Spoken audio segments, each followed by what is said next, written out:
और उस बीच आपको बड़ी खबर बता दें, गुरुग्राम राधिका यादव हत्याकांड में लगातार नए खुलासे हो रहे हैं। आरोपी दीपक को 14 दिन की जेल न्यायिक हिरासत में भेजा गया है। बड़ी जानकारी आपको दे रहे हैं। थोड़ी देर पहले ही हमने आपको बताया था, पेशी के लिए गुरुग्राम कोर्ट ले जाया गया था। वही तस्वीर हम आपको दिखा भी रहे हैं। गुरुग्राम कोर्ट में पेश किया गया और न्यायिक हिरासत में भेज दिया गया है। इसका सीधा मतलब ये है कि इस पूरे मामले को लेकर जो अलग अलग बयान दिए जा रहे हैं उनके बारे में भी पूछताछ की जाएगी। जतिन हमारे साथ ज़्यादा अपडेट के लिए जुड़ गए हैं। जतिन, बताइए क्या जानकारी आपके पास? बिल्कुल, देखिए, किसी भी आरोपी को मैक्सिमम 14 डेज की कस्टडी ली जा सकती है। एक दिन की कस्टडी की जरूरत थी क्योंकि एनुमेशंस, वो गोलियां बारूद बरामद करना था, कारतूस बरामद करने थे, वो पुलिस ने कर लिए। हालांकि आज कोर्ट में तमाम उन सबूतों के बारे में जानकारी दी गई। कोर्ट में यह भी बताया गया कि कुछ ऐसे स्क्रीनशॉट मिले हैं जो अभी जांच का विषय है और अगर जरूरत पड़ेगी तो आरोपी को दोबारा से कोर्ट में पेश करके दोबारा से कस्टडी मांगी जा सकती है। लेकिन फिलहाल पुलिस ने आज के लिए कोई कस्टडी नहीं मांगी और यही वजह थी कि कोर्ट ने आरोपी दीपक, जो कि राधिका के पिता है, उनको 14 दिन की न्यायिक हिरासत में भेज दिया। मैं पीछे दिखा दूं, ये दरअसल डिस्ट्रिक्ट कोर्ट है और यहीं पर ही पेश किया गया था।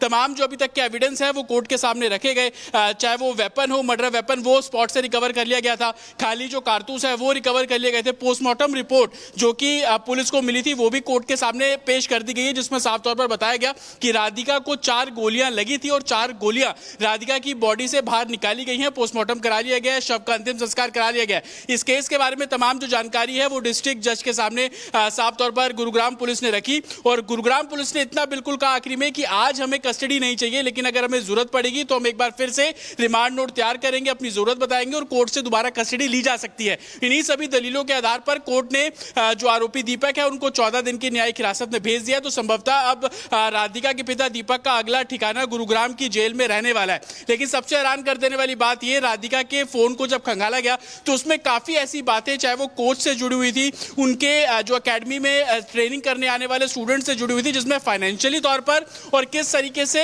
रिस्ट्रिक्शंस फैमिली राधिका के ऊपर लगाती थी, वो तमाम बातें उन स्क्रीनशॉट, उन चैट्स के अंदर साफ तौर पर राधिका बयां करती नजर आ रही है। हालांकि गुरुग्राम पुलिस का क्या कहना है कि अभी तक जो मोटिव इस पूरे मामले में निकलकर सामने आया वो अकेडमी से जुड़ा हुआ ही था, उसी से जुड़े हुए सबूत अभी तक बरामद किए गए। लेकिन फैमिली की जो तमाम स्टेटमेंट है वो रिकॉर्ड किए जा रहे हैं। उसके आधार पर अगर कुछ भी सस्पिशियस लगता है तो आने वाले दिनों में दोबारा से कोर्ट का रुख करके कस्टडी ली जा सकती है, क्योंकि जैसा कि शुरुआत में मैंने आपको बताया कि ज्यादा से ज्यादा 14 दिन की कस्टडी ले सकते। बड़ी जानकारी दे रहे हैं। फिलहाल बहुत बहुत शुक्रिया हमारे साथ जुड़ने के लिए। और उस बीच आपको बड़ी खबर बता दें, गुरुग्राम राधिका यादव हत्याकांड में लगातार नए खुलासे हो रहे हैं। आरोपी दीपक को 14 दिन की जेल न्यायिक हिरासत में भेजा गया है।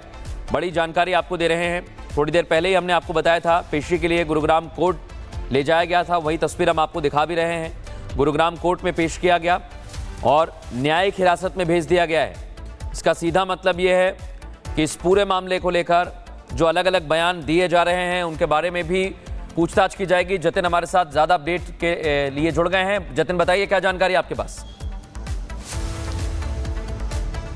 बिल्कुल, देखिए, किसी भी आरोपी को मैक्सिमम 14 डेज की कस्टडी ली जा सकती है। एक दिन की कस्टडी की जरूरत थी क्योंकि एनुमेशंस, वो गोलियां बारूद बरामद करना था, कारतूस बरामद करने थे, वो पुलिस ने कर लिए। हालांकि आज कोर्ट में तमाम उन सबूतों के बारे में जानकारी दी गई। कोर्ट में यह भी बताया गया कि कुछ ऐसे स्क्रीनशॉट मिले हैं जो अभी जांच का विषय है और अगर जरूरत पड़ेगी तो आरोपी को दोबारा से कोर्ट में पेश करके दोबारा से कस्टडी मांगी जा सकती है। लेकिन फिलहाल पुलिस ने आज के लिए कोई कस्टडी नहीं मांगी और यही वजह थी कि कोर्ट ने आरोपी दीपक, जो कि राधिका के पिता है, उनको 14 दिन की न्यायिक हिरासत में भेज दिया। मैं पीछे दिखा दूं, ये दरअसल डिस्ट्रिक्ट कोर्ट है और यहीं पर ही पेश किया गया था। तमाम जो अभी तक के एविडेंस है वो कोर्ट के सामने रखे गए। चाहे वो वेपन हो, मर्डर वेपन, वो स्पॉट से रिकवर कर लिया गया था।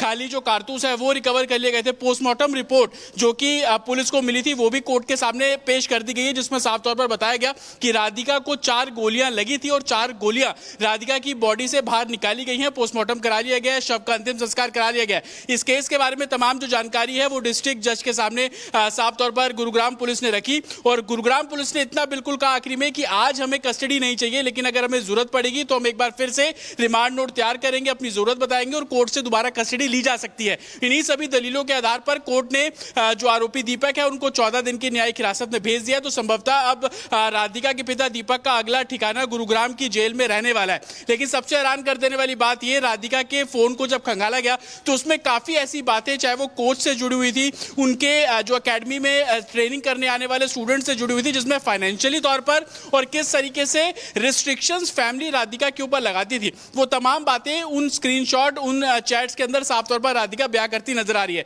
हालांकि गुरुग्राम पुलिस का क्या कहना है कि अभी तक जो मोटिव इस पूरे मामले में निकलकर सामने आया वो एकेडमी से जुड़ा हुआ ही था, उसी से जुड़े हुए सबूत अभी तक बरामद किए गए, लेकिन फैमिली की जो तमाम स्टेटमेंट है वो रिकॉर्ड किए जा रहे हैं। उसके आधार पर अगर कुछ भी सस्पिशियस लगता है तो आने वाले दिनों में दोबारा से कोर्ट का रुख करके कस्टडी ली जा सकती है, क्योंकि जैसा कि शुरुआत में मैंने आपको बताया कि ज्यादा से ज्यादा 14 दिन की कस्टडी ले सकती है। बड़ी जानकारी दे रहे हैं। फिलहाल बहुत बहुत शुक्रिया हमारे साथ जुड़ने के लिए। और उस बीच आपको बड़ी खबर बता दें, गुरुग्राम राधिका यादव हत्याकांड में लगातार नए खुलासे हो रहे हैं।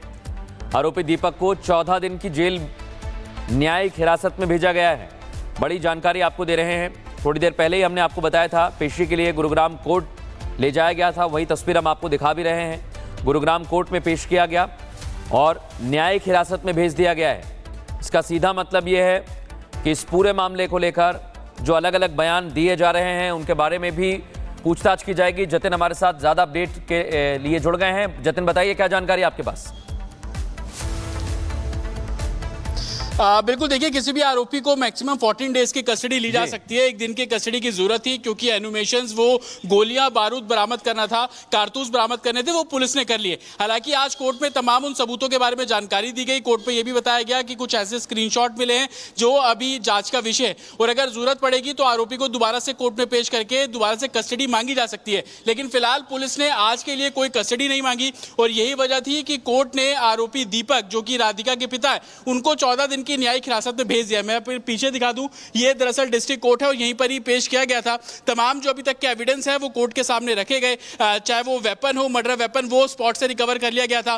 खाली जो कारतूस है वो रिकवर कर लिए गए थे। पोस्टमार्टम रिपोर्ट जो कि पुलिस को मिली थी वो भी कोर्ट के सामने पेश कर दी गई है, जिसमें साफ तौर पर बताया गया कि राधिका को 4 गोलियां लगी थी और 4 गोलियां राधिका की बॉडी से बाहर निकाली गई हैं। पोस्टमार्टम करा लिया गया है, शव का अंतिम संस्कार करा लिया गया है। इस केस के बारे में तमाम जो जानकारी है वो डिस्ट्रिक्ट जज के सामने साफ तौर पर गुरुग्राम पुलिस ने रखी, और गुरुग्राम पुलिस ने इतना बिल्कुल कहा आखिरी में कि आज हमें कस्टडी नहीं चाहिए, लेकिन अगर हमें जरूरत पड़ेगी तो हम एक बार फिर से रिमांड नोट तैयार करेंगे, अपनी जरूरत बताएंगे और कोर्ट से दोबारा कस्टडी ली जा सकती है। इन्हीं सभी दलीलों के आधार पर कोर्ट ने जो आरोपी दीपक है उनको 14 दिन की न्यायिक हिरासत में भेज दिया। तो संभवतः अब राधिका के पिता दीपक का अगला ठिकाना गुरुग्राम की जेल में रहने वाला है। लेकिन सबसे हैरान कर देने वाली बात यह, राधिका के फोन को जब खंगाला गया तो उसमें काफी ऐसी बातें, चाहे वो कोच से जुड़ी हुई थी, उनके जो एकेडमी में ट्रेनिंग करने आने वाले स्टूडेंट से जुड़ी हुई थी, जिसमें फाइनेंशियली तौर पर और किस तरीके से रिस्ट्रिक्शंस फैमिली राधिका के ऊपर लगाती थी, वो तमाम बातें उन स्क्रीनशॉट, उन चैट्स के अंदर साफ तौर पर राधिका बयां करती नजर आ रही है।